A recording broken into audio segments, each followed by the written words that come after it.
TV पर आपका स्वागत है। आप देख रहे हैं हमारा news analysis show the deep dive with Junaid. मैं हूं आपका होस्ट जुनैद।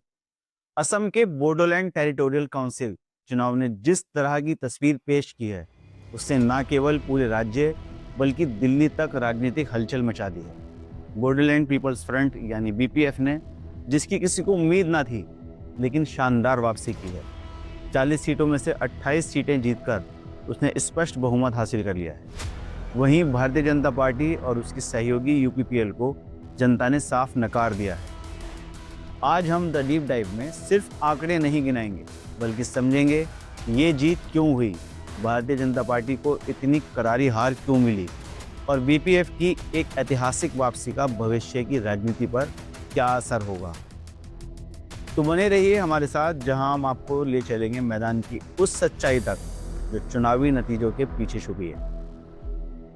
सबसे पहले बात करते हैं चुनावी नतीजों की। बोडोलैंड की 40 सीटों में से बीपीएफ ने अकेले 28 सीटें जीतकर बहुमत हासिल कर लिया है। यूपीपीएल को केवल 7 सीटें मिली और भारतीय जनता पार्टी को महज 5 सीटों में ही संतोष करना पड़ा। यानी कि भारतीय जनता पार्टी और यूपीपीएल का गठबंधन, जिसे पिछले चुनाव में जोड़ तोड़ के तरीके से सत्ता दिलाई गई थी, इस बार पूरी तरह ढह गया।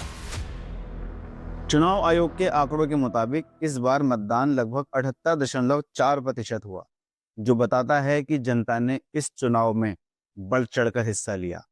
ये वोट केवल सत्ता बदलने का नहीं था, बल्कि ये जनता का सीधा संदेश था, अब हमें बाहर से थोपी गई राजनीति नहीं चाहिए।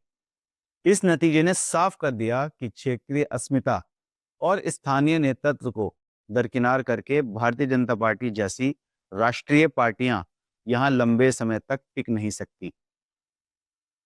अब बड़ा सवाल यह है कि भारतीय जनता पार्टी को इतनी बड़ी हार क्यों मिली। आखिर क्या वजह रही कि जिस पार्टी ने खुद को असम की राजनीति का केंद्र मान लिया था, वह बोडोलैंड में हाशिए पर चली गई।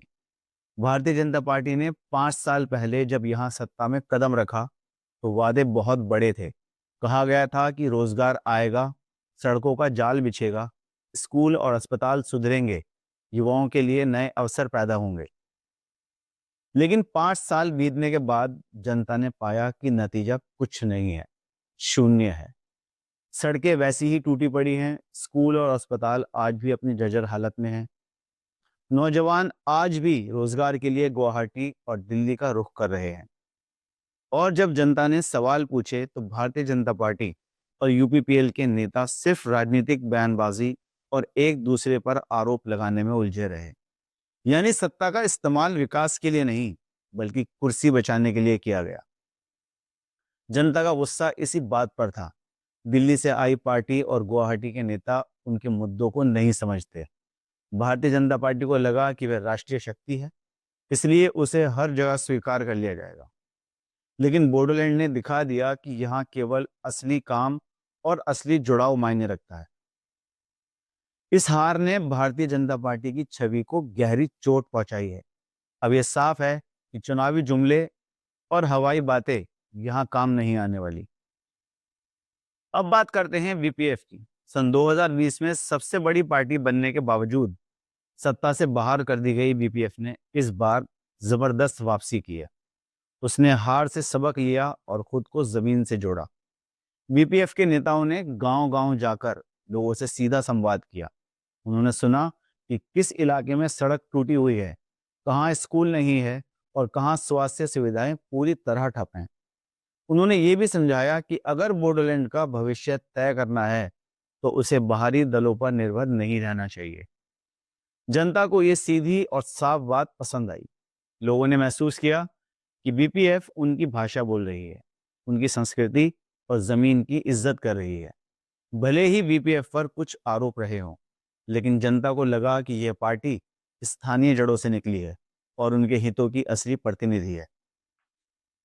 यही कारण है कि बीपीएफ को यह ऐतिहासिक जनादेश मिला। जब नतीजे आए तो बोडोलैंड के गांव-गांव में जश्न का माहौल था।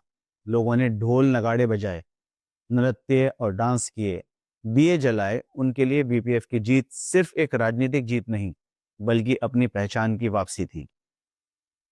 एक बुजुर्ग ने कहा, अब हमारी आवाज लौट आई है। युवाओं ने कहा, अब हमें उम्मीद है कि रोजगार और विकास का रास्ता खुलेगा। ये जीत केवल सीटों का आंकड़ा नहीं है, बल्कि ये जनता की उस उम्मीद का प्रतीक है जो लंबे समय से टूटी पड़ी थी।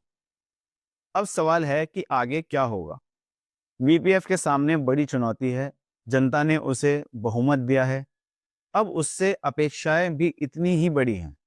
उसे साबित करना होगा कि वह जनादेश सिर्फ राजनीतिक वापसी का नहीं, बल्कि असली बदलाव का है। भारतीय जनता पार्टी के लिए ये हार एक चेतावनी है। अगर राष्ट्रीय पार्टियां असम और खासकर बोडोलैंड में राजनीति करना चाहते हैं, तो उन्हें स्थानीय मुद्दों और अस्मिता को नजरअंदाज करके नहीं चलेगा। ये नतीजे बताते हैं कि लोकतंत्र में असली ताकत जनता के पास है। गठबंधन और जोड़ तोड़ की राजनीति कितने भी बड़े नेता करें, आखिरकार फैसला वही करेगा जो वोट डालता है। और बोडोलैंड की जनता ने साफ कह दिया है, हमें दिखावा नहीं, हमें काम चाहिए। तो दोस्तों, ये थी असम के बोडोलैंड की कहानी। एक तरफ भारतीय जनता पार्टी और यूपीपीएल की करारी हार, और दूसरी तरफ बीपीएफ की ऐतिहासिक जीत। ये चुनाव हमें सिखाता है कि लोकतंत्र में जनता सबसे बड़ी ताकत है।